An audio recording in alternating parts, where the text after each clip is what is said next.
If you're one of the fortunate few to have a great recruiting contact, someone in a professional or recruiting role at consulting firms like McKinsey, at top tech firms like Google, or at any of your dream firms anywhere in the world, then this is for you.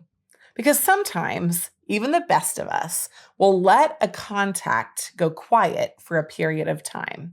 And then rekindling that connection can feel a little bit awkward.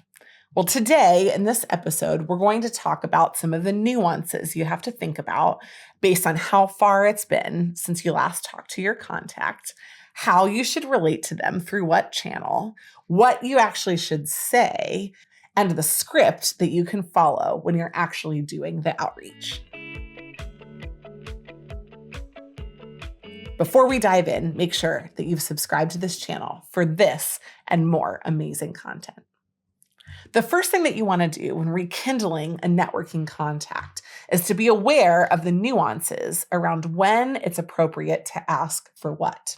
So we have a few key guidelines that can help here. Number one, if it's been under 6 months for you to have talked to the person, and the last time you talked, they indicated that they were open to creating a referral for you, then a direct ask for a referral is totally fine. You can do it over email or over LinkedIn, and there's nothing else required. However, if it's been longer than 6 months or you never originally asked for the referral, you're going to need to jump on the phone with your contact. In addition, if you never did a specific tactical recruiting conversation with them, you just caught up about a beer and your old life, then that's a totally different kind of catch-up. You need a professional catch-up in that situation as well. There's a third option as well, which is that you have had contact with somebody in less than 6 months, but it wasn't a tactical conversation specifically focused on your opportunity to apply. You might need to update them in a more professional setting. Maybe you just grabbed a coffee, but now you need to do a call. So making sure that you understand these nuances, how long it's been, and what you did in your last interaction will help you determine what you should do next. Now, our first guidance is that the primary form of contact when you're reestablishing or rekindling a relationship should be through email. Maybe you never sent a formal email before, you just interacted on LinkedIn, or maybe you had an email exchange, or maybe you just have an email from a calendar invite. But using that email is going to be the most professional and appropriate way for you to rekindle the contact. Make sure that you send them a message on email and then wait 1 to 2 weeks before you follow up either by email again or through another channel like LinkedIn. So what exactly do you say when you're putting this email together? Well, we've got some specific guidance for that as well.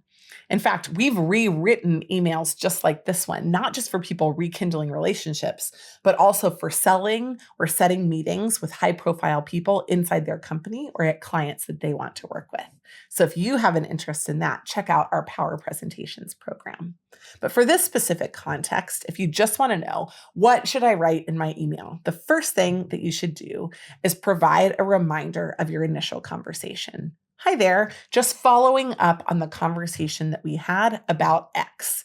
Do not include the timeline in which the conversation happened, because if it was 1 to 2 years ago, it might feel like this email is coming way, way too late.